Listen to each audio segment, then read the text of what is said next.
Ladies and gentlemen, boys and girls, are you ready for the Lancashire Hotpots virtual pub quiz? And here's your quizmaster, Dickie Ticker. Cockers, it's Monday night. It's very nearly Christmas, so it's time for the Lancashire Hotpots Christmas quiz. Thanks very much for joining us on this Monday evening. I'm a very seasonal Dickie Ticker, and I'm here with some Lancashire Hotpots and some friends who helped us to make our Save Christmas album to make it ever more Christmassy. Do you want to play along with us tonight? If you do, you're going to need a couple of things. Get yourself a drink, get yourself some nibbles, get yourself a pen and a piece of paper. If you're playing along with us tonight for our Christmas quiz, stick your name in the box below. If there's a couple of you, stick your team name in there as well. And it may well be that if you want to tag a friend and get them to be festive and to play along with us, you can @ them, depending on your social media network, of course. Listen, that's a lot of things for you to do. So while you do all that, I shall briefly speak to the friends that I've got lined up to speak with me this evening. The first off is Bernard. Bernard, what's your name and where are you calling from? What's up? My name's Bernard. Me calling from Lancashire. Yay! Well, Lancashire is a state of mind. Of course it is. Of course, yes. He's on a Lancashire VPN. Ah, right. You knows it. I'm feeling very hippity-hoppity tonight, and I'm hoping that cavalier attitude is going to propel me to victory. Very, very quickly, have you done all your Christmas shopping? No, going to start tomorrow. Excellent. Just what a man does. Okay, well, we shall move on to the next Hot Potter tonight. It's Bob. Bob, what's your name and where are you calling from? Hi, it's Bob Riggles here, and I'm obviously, as always, from Lancashire. Yes, of course he is. Thanks very much for joining us, Bob. Have you done all your Christmas shopping yet? I'm pretty much done for the first time in a long time. I think I've got to buy, one of those bottle bags. You got to put a bottle in. I think that's all I've got to buy, and then I'm done. Got a lot of wrapping to do, though. What has caused this change in your organisational skills? Don't know really. I can't put my finger on it. Maybe I'm feeling a bit more Christmassy this year than in previous years. I think I know what it is. I think you've got it. I think you've got the age. No, it's sensible. You've reached that sensible age. Yeah, that's right. Yes. Yeah. Brilliant. Cheers for that, Bob. Up next, we're going to speak to Kenny. Kenny, what's your name and where are you calling from? I do, Cockers. Kenny Body here from Lancashire. Yay! Kenny, now, you're a sensible person. You're an organised person. How are you on your Christmas shopping? I am, but I don't like leaving the house, do I? So I don't like people and things, and I think I'm all right. But that's thanks to Amazon Prime rather than any kind of sensibleness, just technology and getting things delivered. They're gloriously convenient, and with their next day delivery, they're. Can we just repeat those words that will appear on Kenny's headstone? I don't like people or things. But going out scares me. That's all. I'm just a very sensitive soul. You like your home comforts, don't you? Yeah. That's brilliant, and hopefully you'll like answering some questions as well shortly on a Christmas tip. But first off, we've got to speak to the first of our not one, but two special guests for tonight. They're people who've helped us to record our Save Christmas album. And the first one is Ricardo. Ricardo, what's your name and where are you calling from? My name's Ricardo, and I'm calling from Lancashire.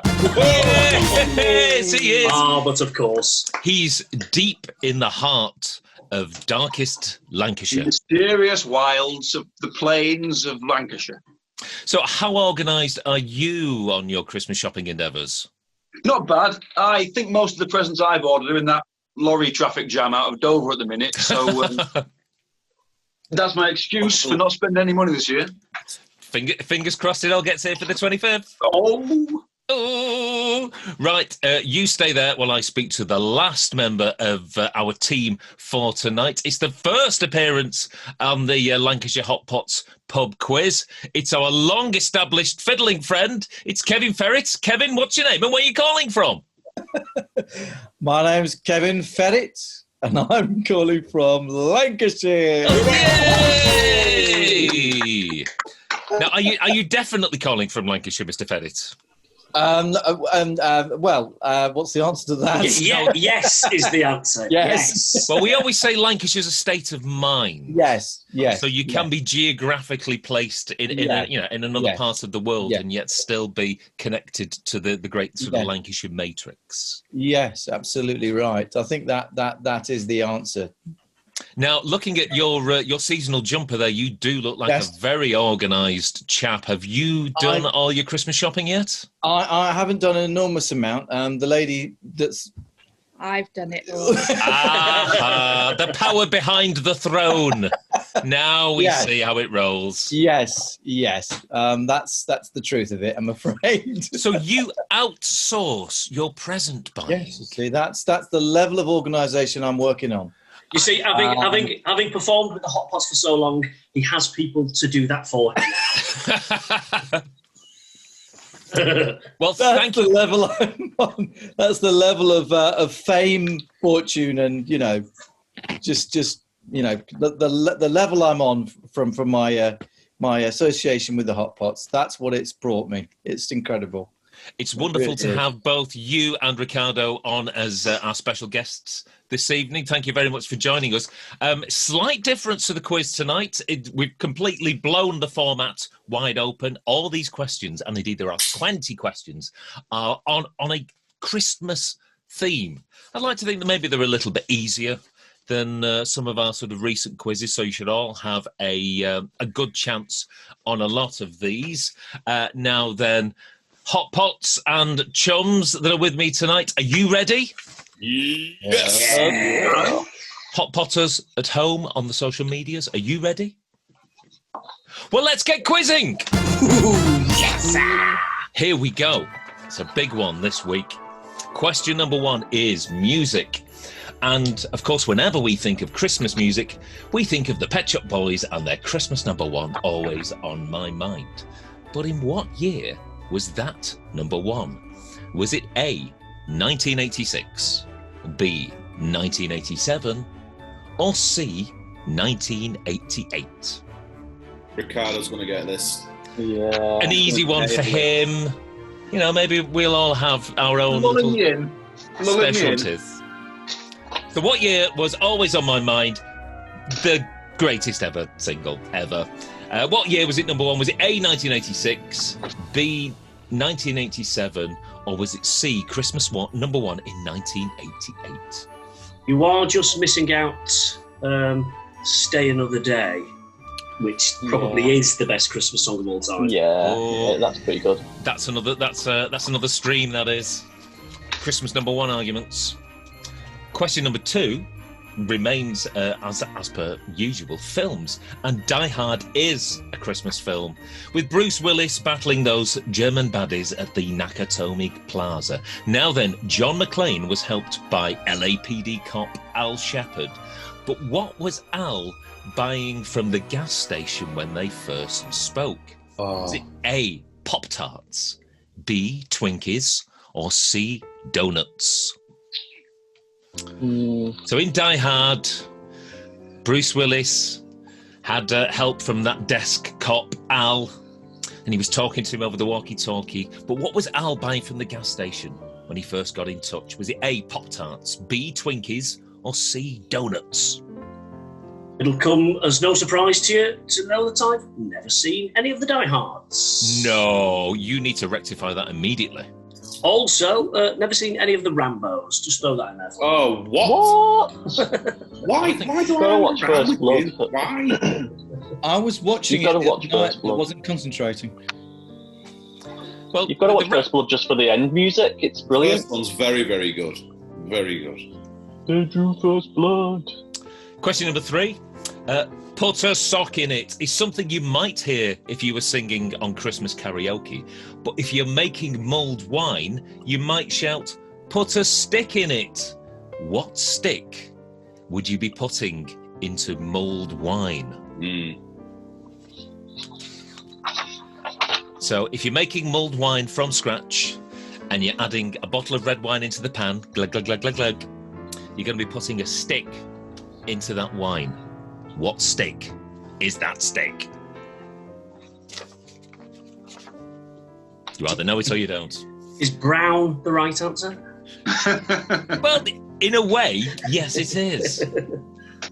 Question number 4. In 1984, a load of pop stars sang Do They Know It's Christmas? And they do know it's Christmas because, as of 2020, Christians formed 49% of Africa's population. But which 2 pop stars wrote Do They Know It's Christmas? Half a point for each. There were 2 famous 80s pop stars who wrote Do They Know It's Christmas? Which 2 pop stars were they? Half a point for each.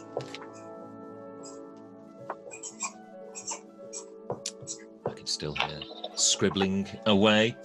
Question number 5. Colour or black or white, everyone loves It's a Wonderful Life. But in what town does George Bailey live? Ron Seeley would have got this if he was here. I've no idea what that question means. What is it? Film related? It's a famous 40s film called It's a Wonderful Life. Right. The protagonist, George Bailey, lives in a town. Quite famous town. What's the name of that town? So you're telling me you've never seen It's a Wonderful Life either? Of course I've not. Not a clue. Not a clue. No, I've never seen It's a Wonderful Life either. I've seen it, but as with everything, I don't remember names of things. It's a very famous fictional place. Yeah. Oh, Got a fictional. long time. Oh,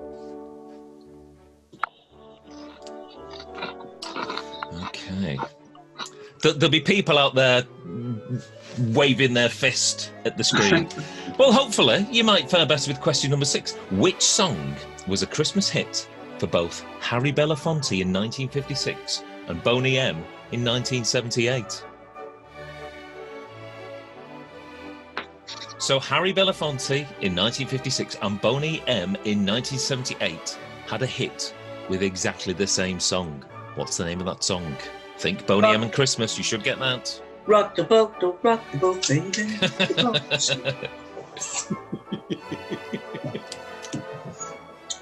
I'd like to go to Bernard's disco. Oh, I tell you what, it goes off. Does it? I've been loads. Oops upside your head. Ooh. I know this. Oops up on the back of the sofa. Question number 7. In the 2003 film Elf, what is considered the first rule of the Code of Elves? Is it A, always be a good elf, B, sing while you work, or C, treat every day like it's Christmas? So what's the first rule of the Code of Elves? Always be a good elf, that's A. B is sing while you work, or C is treat every day like it's Christmas. I think I might have got this wrong, but I'm going to stick with it. Always go with your first answer, Kenny. Yeah, Experience that's has what I'm told us thinking. this. Question number 8. Over 30 million people watched EastEnders on Christmas Day 1986.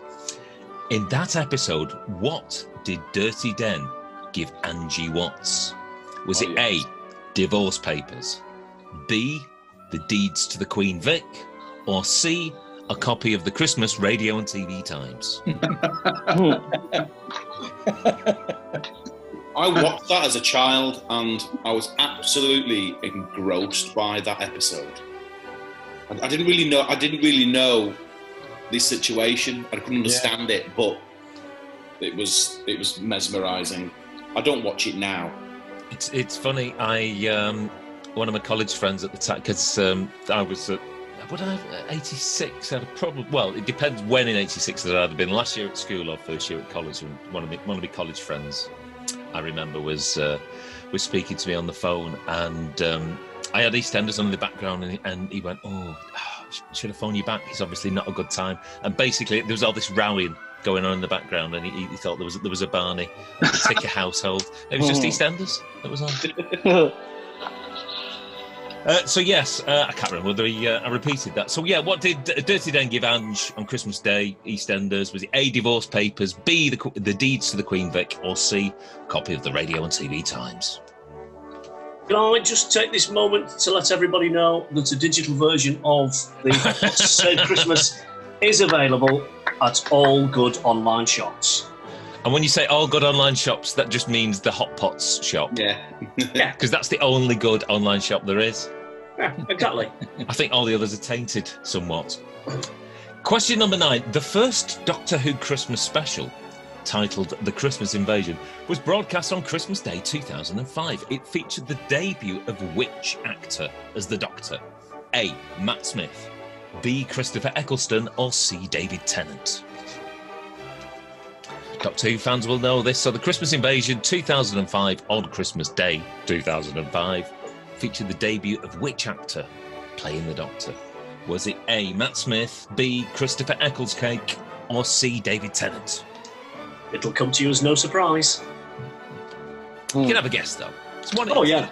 Got a 1 in 3 chance. That's why we're here.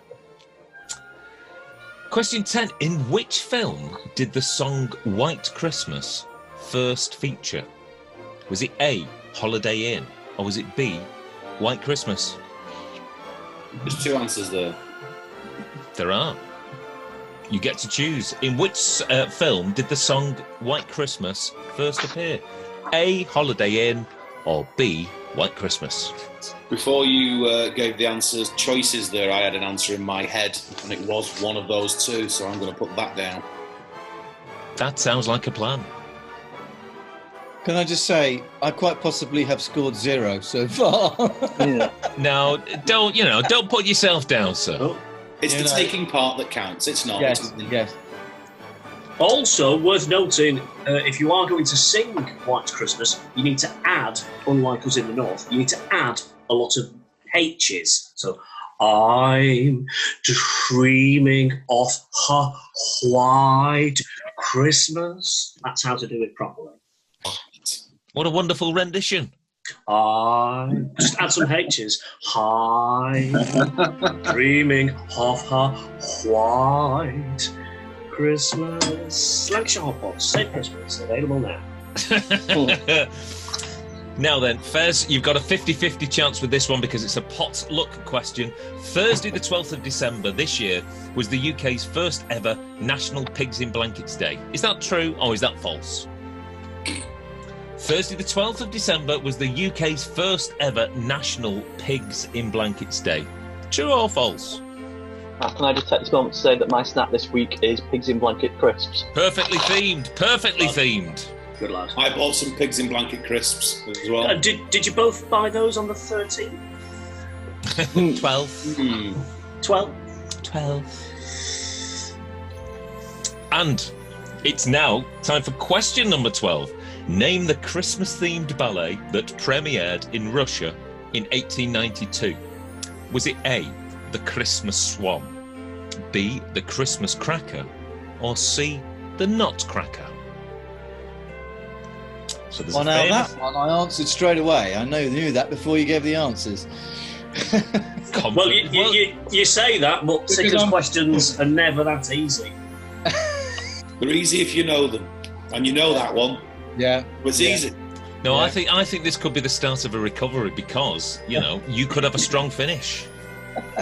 The next what- question is about who played fiddle on Carry You Home. Well, he didn't even... the one Kevin Ferret question we've had on the quiz, he didn't even get it right. Unbelievable. So, yes. So, what's the name of the Christmas-themed ballet that premiered in Russia in 1892? A, The Christmas Swan, B, The Christmas Cracker, or C, The Nutcracker? Question 13. Feliz Navidad, I hope I pronounced that right, I won't have, means Happy Christmas in which language? A, Spanish, B, Polish, C, Latvian. Feliz Navidad means Happy Christmas, but in what language? A, Spanish, B, Polish, C, Latvian.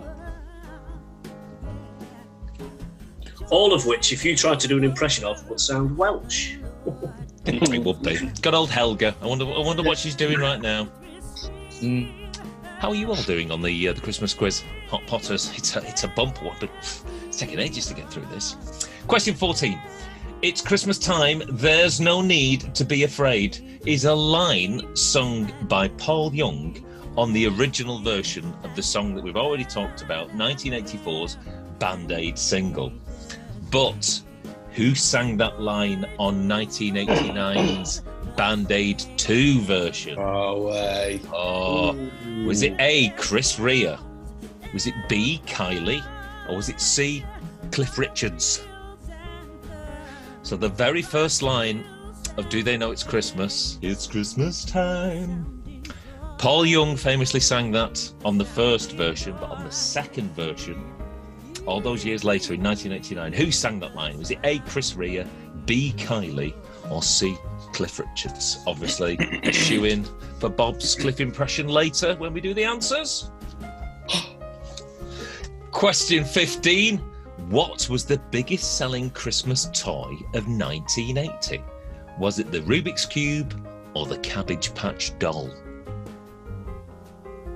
What was the biggest Christmas selling toy in 1980? Was it Rubik's Cube or Cabbage Patch Doll? Mm-hmm. Had both of those in our house. No. It was my sister had a Cabbage Patch doll. Hey, there'd be nothing wrong with you having a Cabbage Patch Doll, Bob. Oh, no. Not at all. Does anybody remember the Garbage Pail Kids? Garbage Pail Kids, the stickers. Cards. Yeah. Oh, was it stickers? Yeah. Oh, now you've got. Yeah. Was it I cards? remember there being one. I forget what it was, but I forget what the name of the thing was. But they were ill. This child on the sticker was ill and had a great big massive dripper of snot down her nose, and it was just bad. Bob, just to let you know, this is the Christmas quiz. Keep it light. You know me. Yeah, it was my fault. I raised it. Question number 16. Oscar the Grouch had a hidden cameo in a bin in the film Muppets Christmas Carol. Is that true or is that false? Oscar the Grouch from the Sesame Streets had a hidden cameo in a bin in Muppets Christmas Carol. Is that true or is that false? 50-50 that one. Interesting to see what everyone's answers are on that. Question 17, heading for the home straight now. In which country is fried chicken at a fast food restaurant considered a traditional Christmas treat? Is it A, Iceland, B, Venezuela, or C, Japan? Can you imagine it? It's Christmas Day in a foreign clime.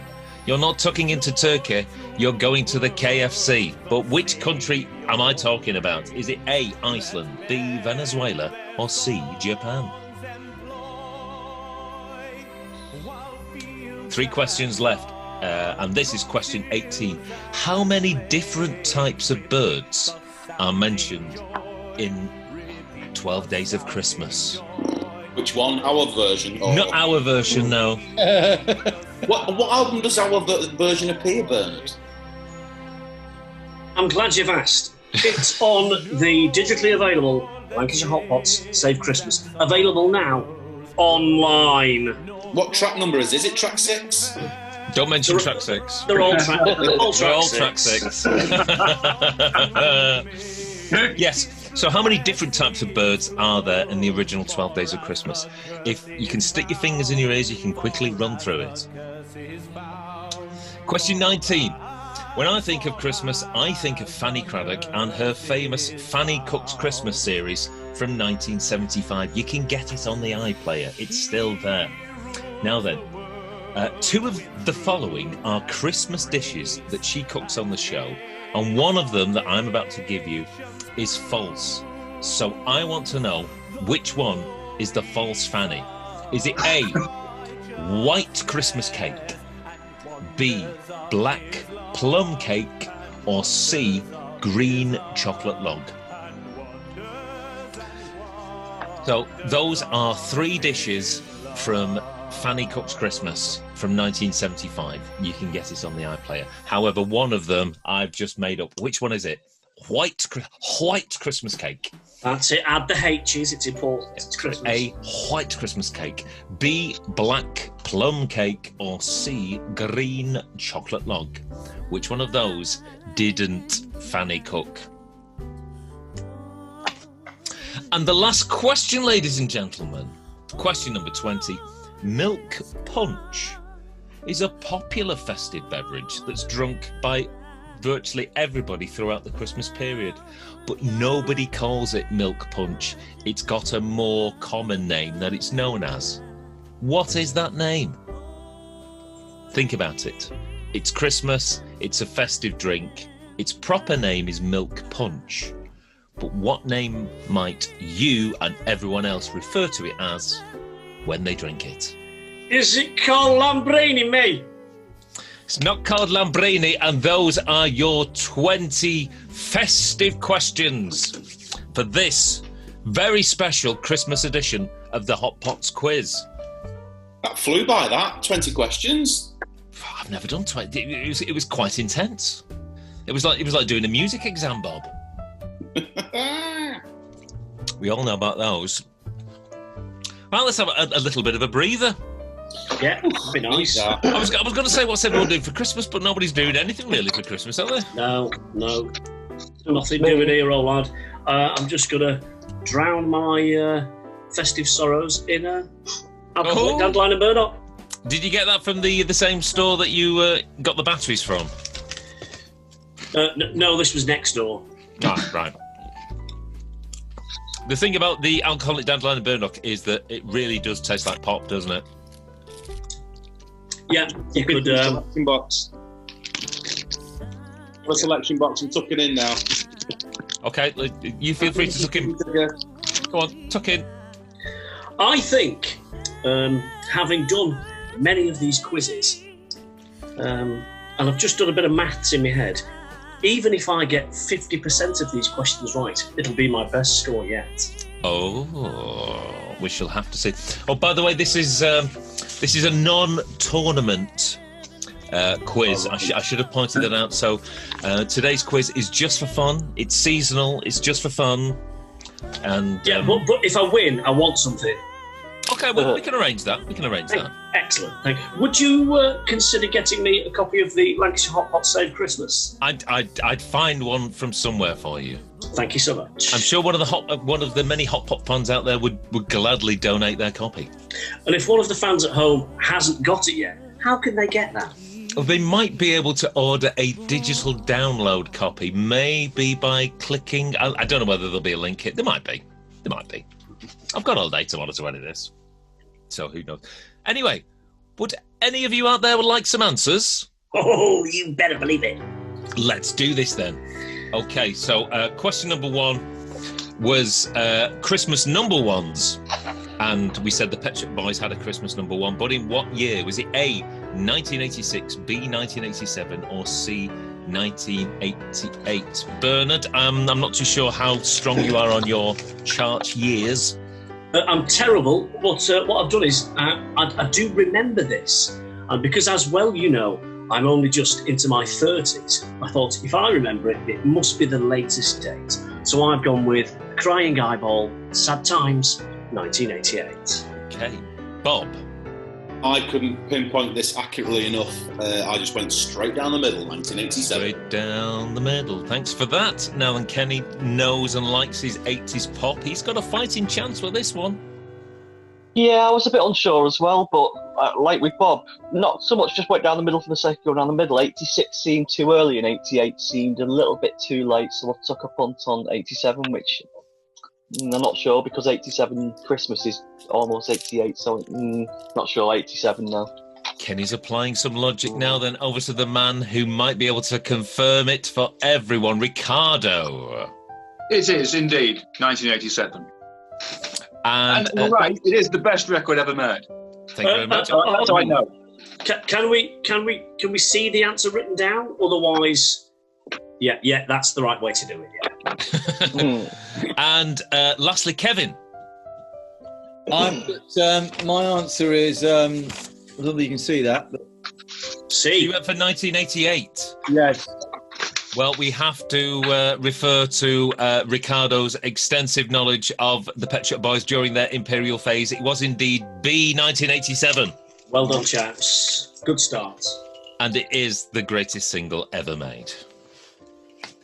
There's no denying that. And if you don't agree, then feel free to exit the quiz now. But was it ever played on MTV2? Because He's Turned Emo was. So that technically means we're better than Pet Shop Boys. So question 2 was films, and we're talking Die Hard, and we said that John McClane was helped by Al, the cop. But what was Al buying from a gas station when they first spoke? Was it A, Pop-Tarts, B, Twinkies, or C, donuts? Bernard, you're obviously taking a guess on this. Yeah, no idea when the film was made, so didn't know if Pop-Tarts were a thing. Donuts seemed a little obvious, so I went with, like the Christmas lights, Twinkles. Twinkles. Bob? Yeah, I applied a little bit of logic. If he's on duty and he's buying some Pop-Tarts, you need a toaster to kind of, to kind of make the Pop-Tart fulfill its destiny. So between the other two, I couldn't really think, but so I put Twinkies. Twinkies. Kenny?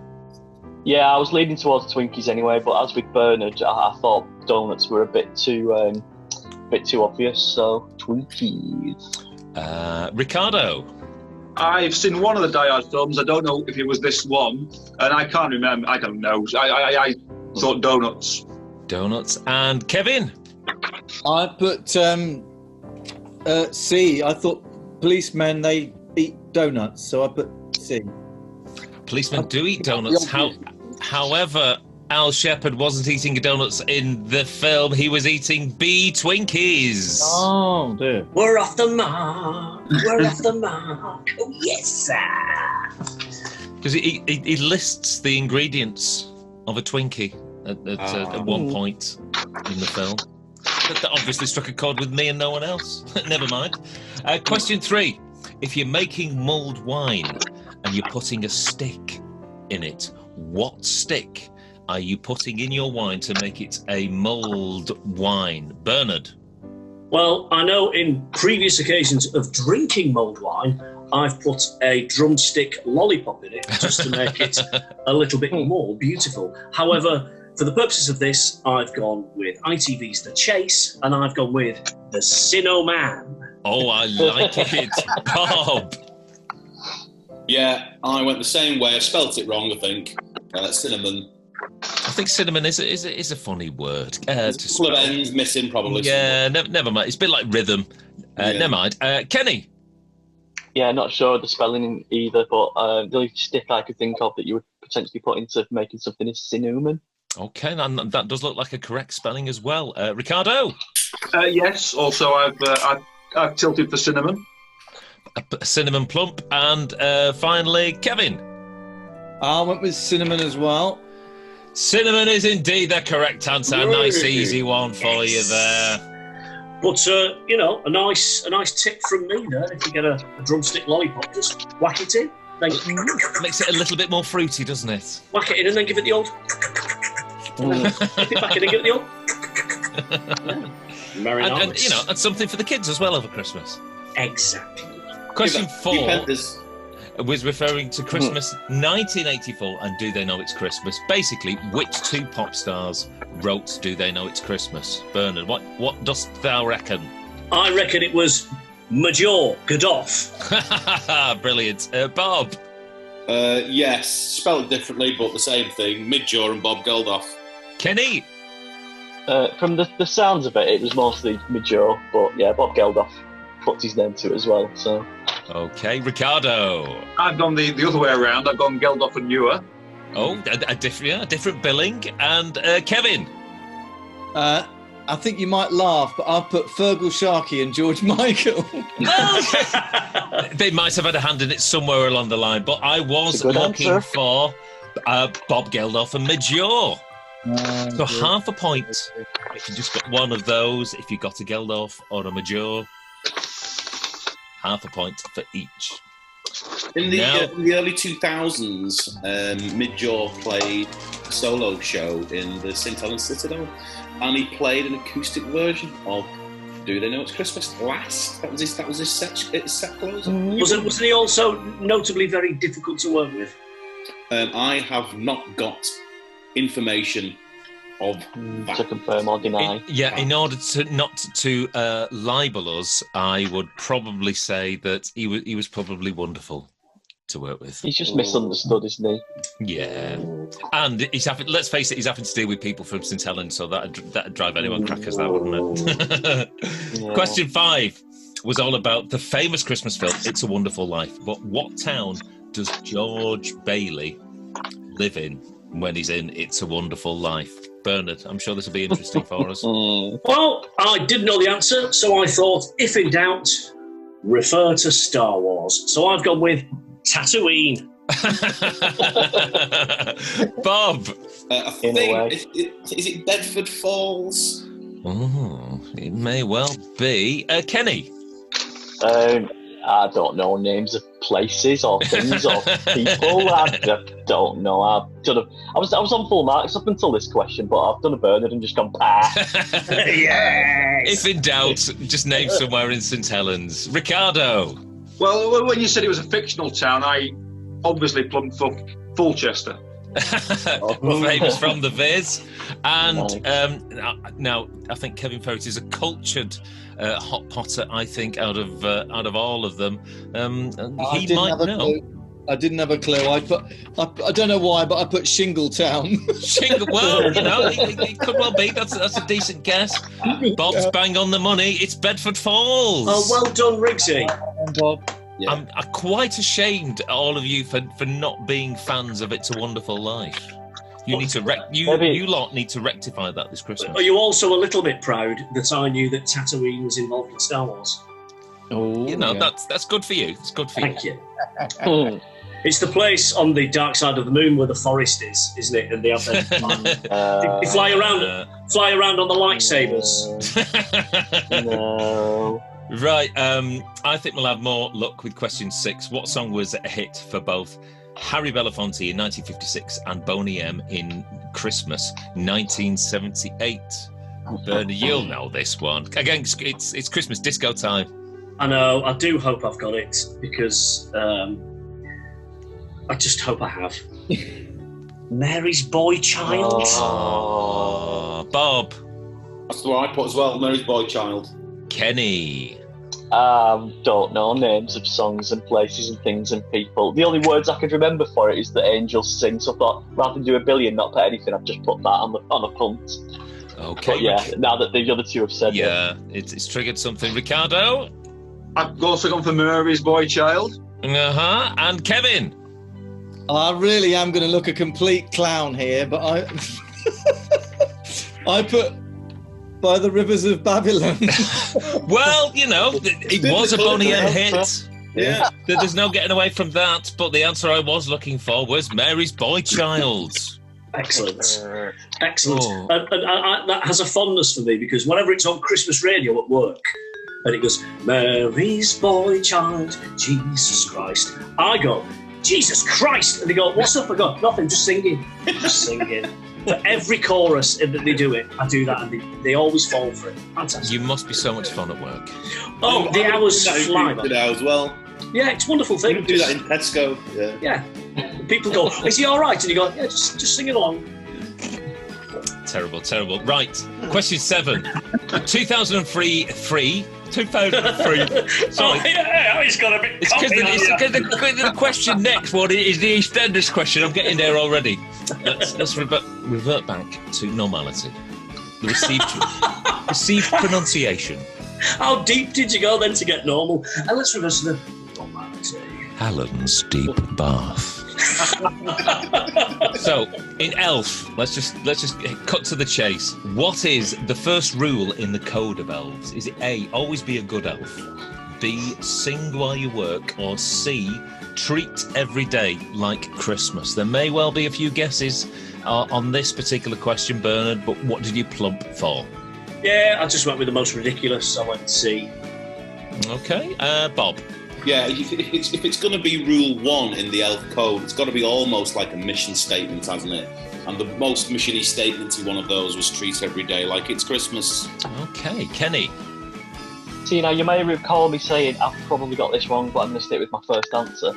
I also went with C, treat every day like Christmas, but technically, if they're working, Christmas Day is their day off, innit? That's when everything's done. It's the So one if they're and going only to treat day every day off. like Yeah. Christmas, they're going to be sat around doing nothing. So really, they should probably be able to all, whistle, sing while they work. But I stuck with it. Okay, Ricardo. I definitely have seen Elf, but I can't remember a thing about it, so I had to guess. And I grew up with tradition, and I've gone with A as my guess. Okay, and finally, Kevin. I went with C. Whoop, C. So the correct answer is C. Treat every day like it's Christmas. Well, it's a good mantra, but equally, like I say, if you're going to treat every day like your day off when you're in work, then you're probably not going to get much done, are you? So yeah, it's good scores from a lot of people on that one. Now then, question number 8. Let's go to Cockney and EastEnders. Christmas Day, 1986. Dirty Den gives Enge something. What does he give her? A. Divorce papers. B. The deeds to the Queen Vic. Or C. A copy of the Christmas, a radio, and a TV Times. Bernard, you were obviously very young in 1986. In fact, you probably weren't even born then, were you? That's right. Being in my early 30s, I probably wasn't born. And I was hoping that one of the options would have been a lovely Christmas funk. But that wasn't there. So I went with divorce. Bob. Yes, Angie Watts, a.k.a. Mrs. Brian May, got herself some wonderful divorce papers on Christmas Day. Kenny. We've all thought about it. Pack your bags. Ricardo. Yes, I also went for divorce papers. And Kevin. Yeah, same with me as well. It was indeed the divorce. Oh, what an episode that was. Oh, yeah. The tension. Oh, Is that available on the iPlayer? Could I watch that tonight? it'll be clips on the YouTubes. Okay. There's no doubt about that. Didn't he find out that she was faking an illness or something like that? She was like, 6 months to live, Enge. That was 6 it, months to yeah, live. She wasn't having an affair with Frank Butcher and his spinny bow tie. That was later. And that was other characters as well. It's But confusing, isn't it? It was the right soap. So for you, that was pretty good.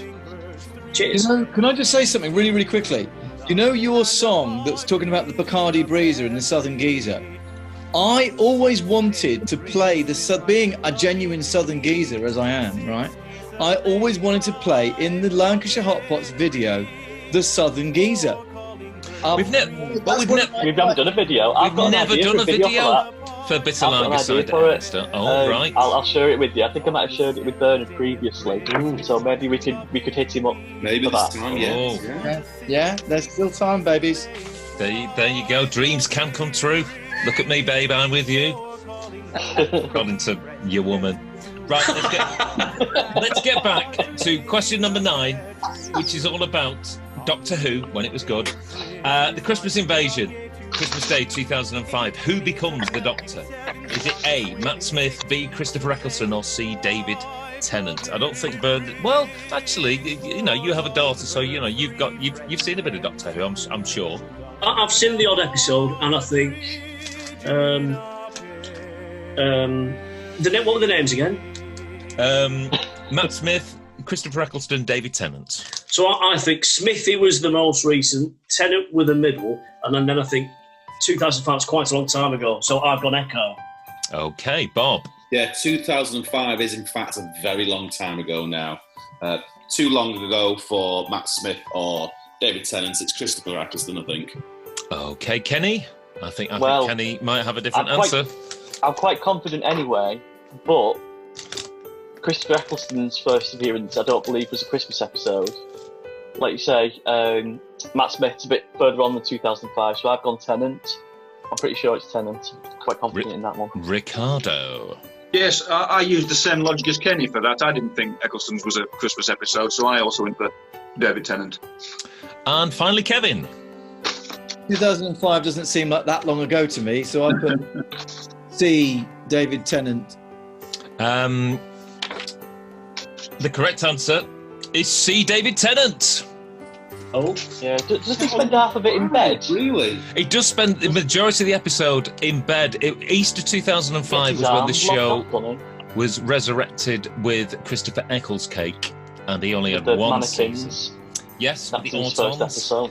Yes, and he had whatever it was, 12 or 13 episodes, and he regenerated into David Tennant on Christmas Day 2000. Wow.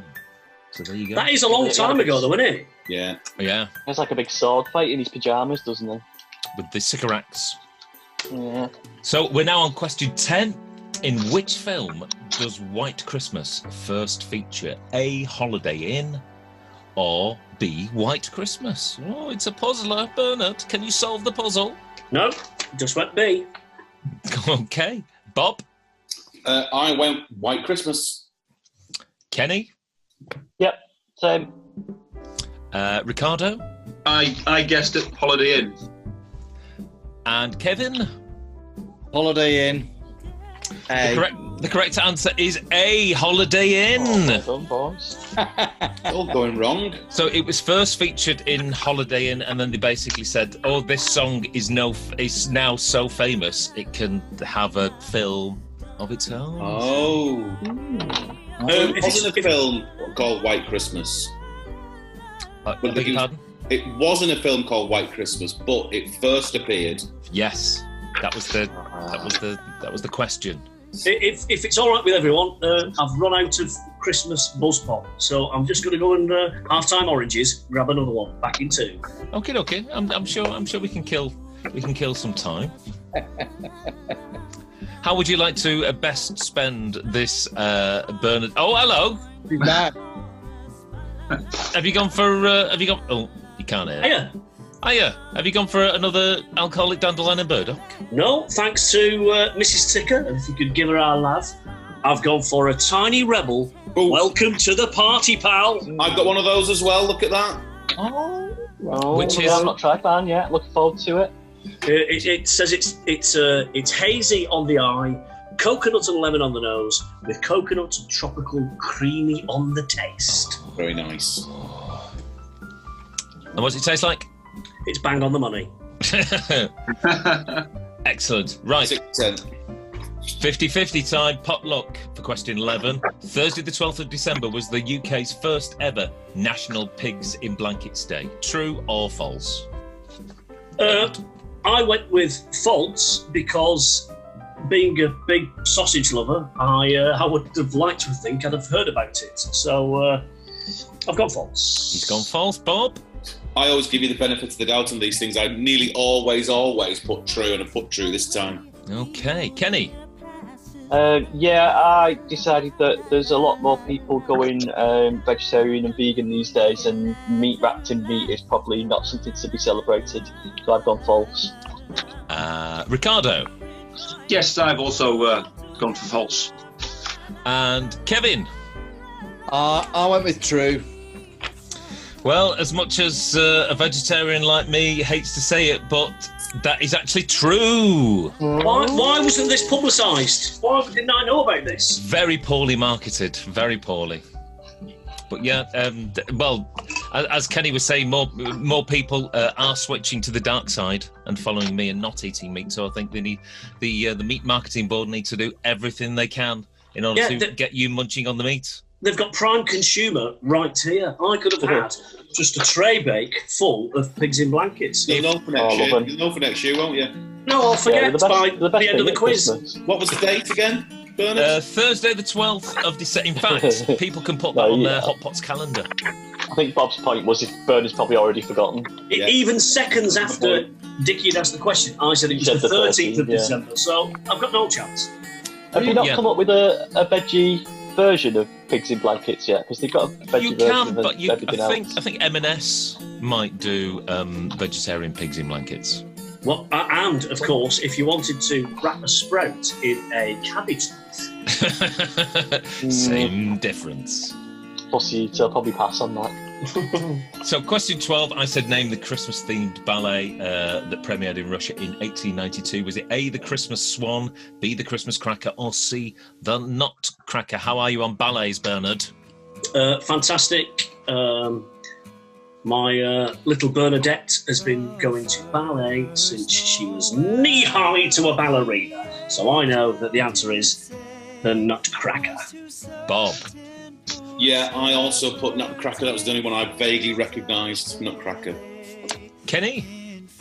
See, I wish I'd have put Nutcracker because you could have done some kind of probably offensive Russian impression of someone saying, "I will break you."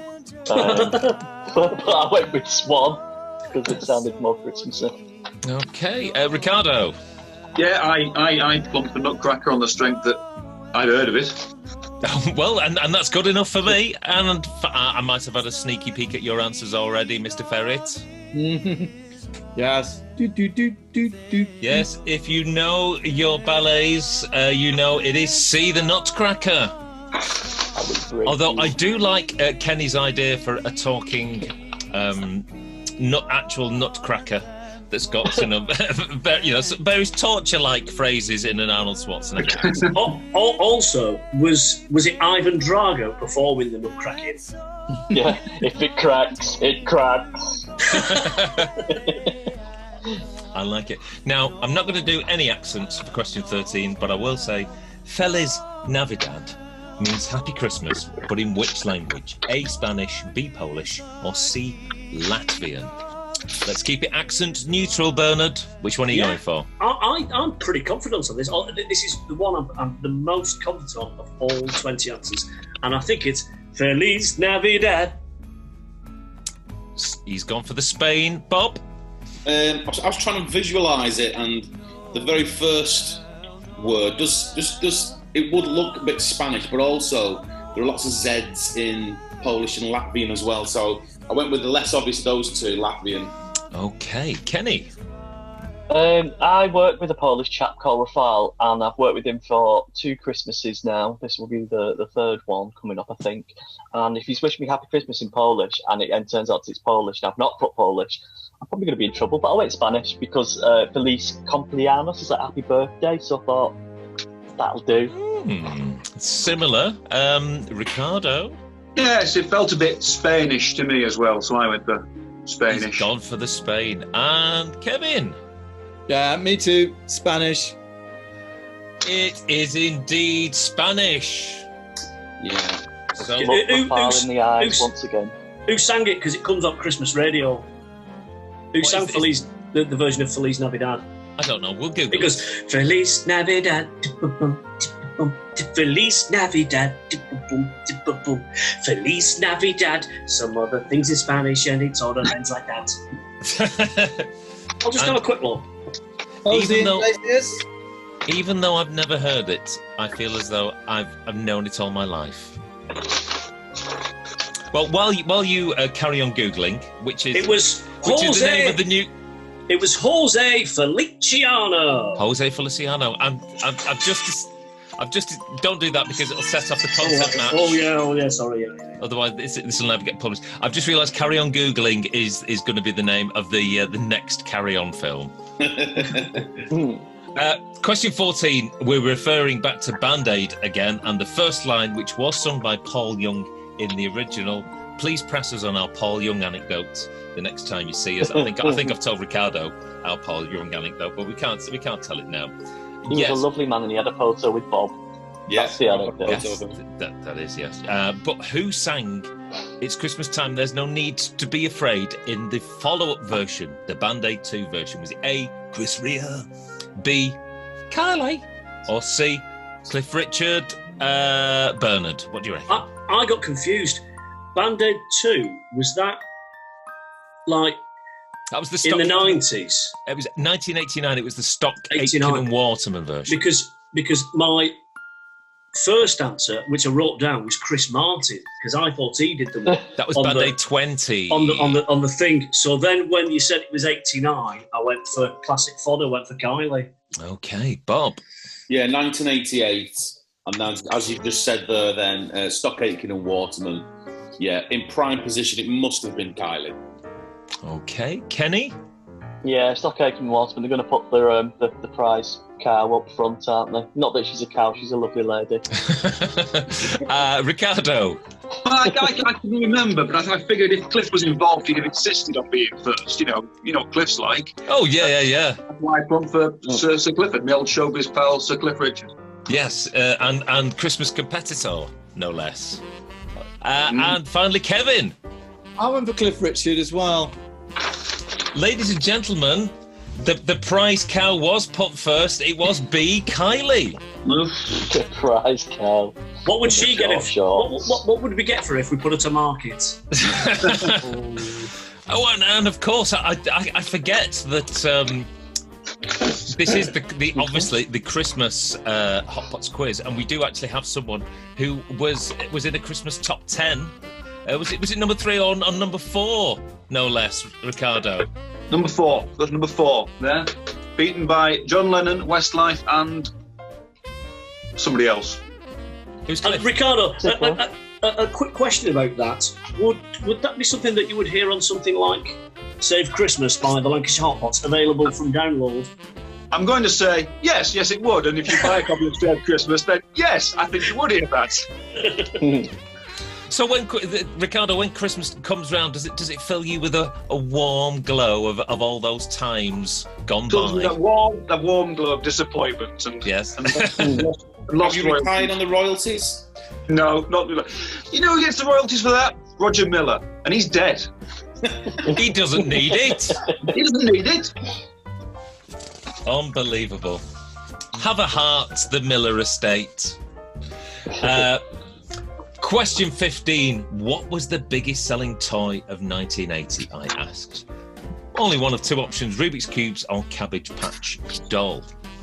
Bernard, which one are you plumping for in the 50-50 choice? The Rubik's Cube was a big thing, but I've gone for something in the Sprouts family, keeping it Christmassy. I've gone for cabbages. Cabbages. Oh, Bob's shaking his head in disbelief there, I think. No, I'm just having a conversation with my youngest daughter who wants to get in on my snacks, but I've not got the snacks. Snacks. Yes, the Cabbage Patch Doll. I think 1980 was a little bit too early for that. But Rubik's Cube, bang on point. I think it's Rubik's Cube. Okay, Kenny's a bit of an 80s expert. What's your 80s radar telling you, Kenny?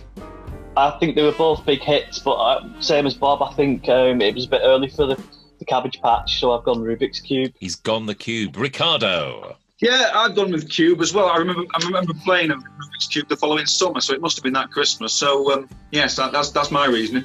Okay, and it sounds like good reasoning to me. Kevin? Rubik's Cube for me.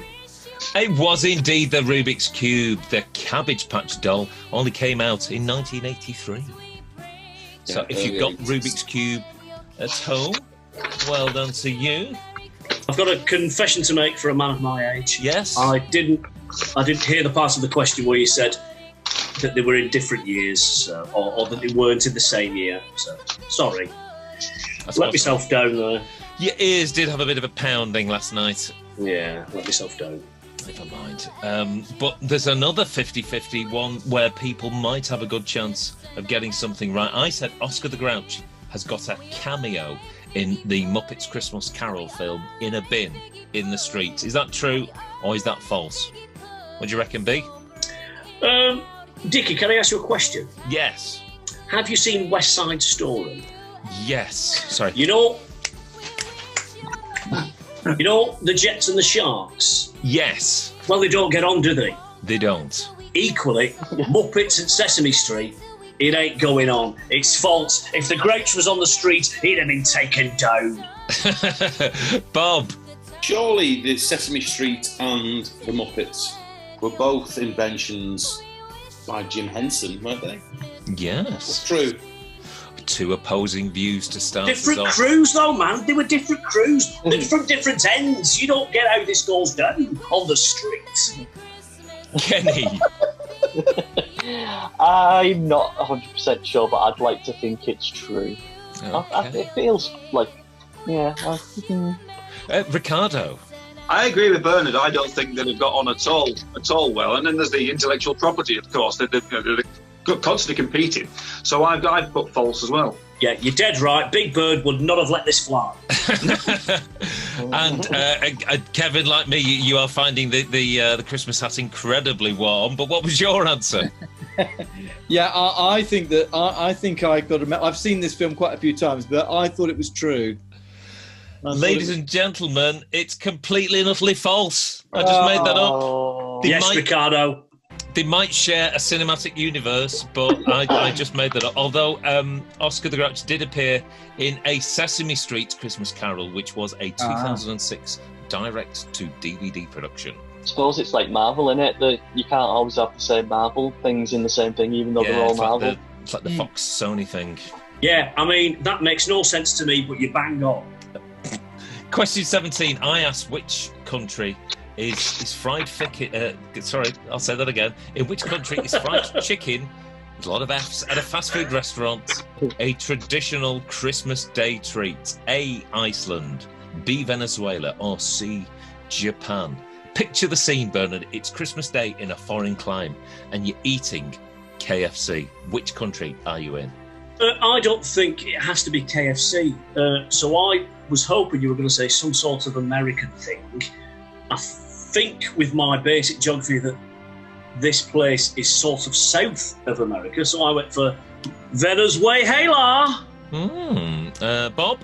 Yeah, complete guess. I went the same way. Venezuela. Spelt wrong, but never mind. Kenny? A bit of a guess, but I've gone for the old crazy Japanese.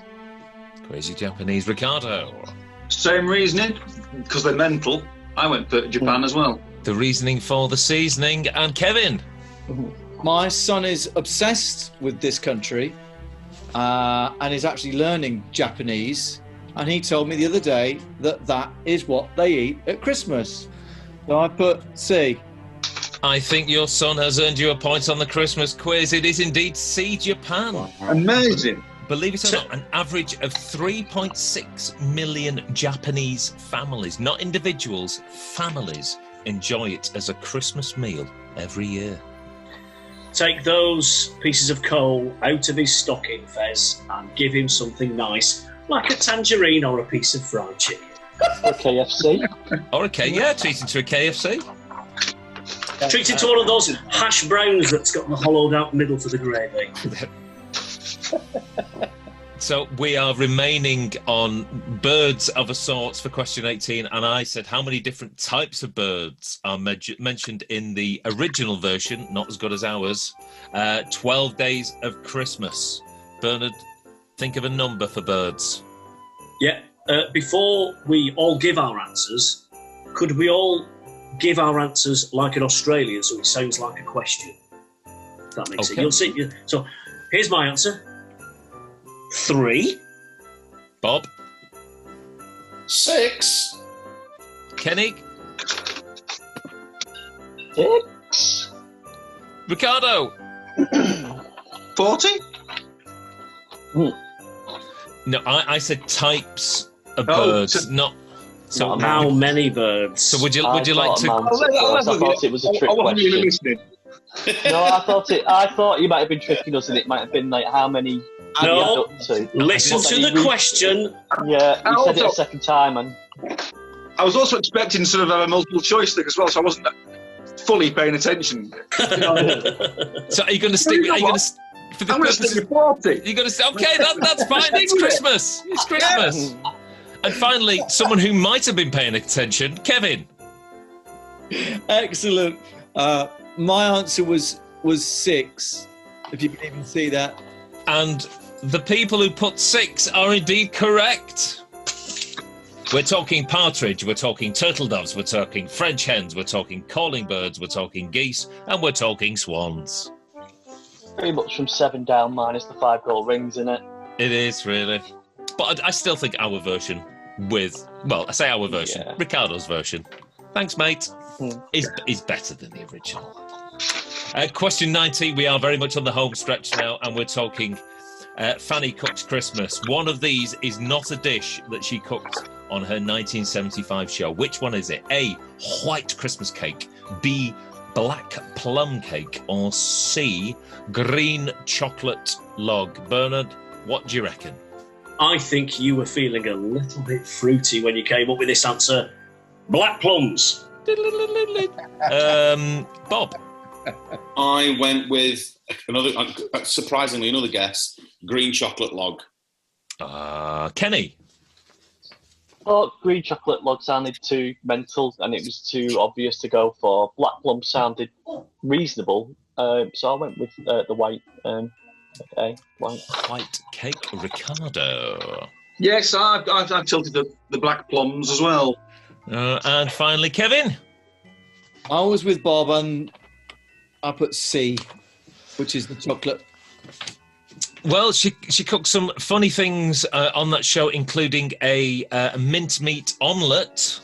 But the dish out of that particular list that she didn't cook was her C, green chocolate log. She did not cook a green chocolate log. I just made that up. Oh, she's gone with the obvious one. Does anybody remember when Heinz came out with the green tomato ketchup?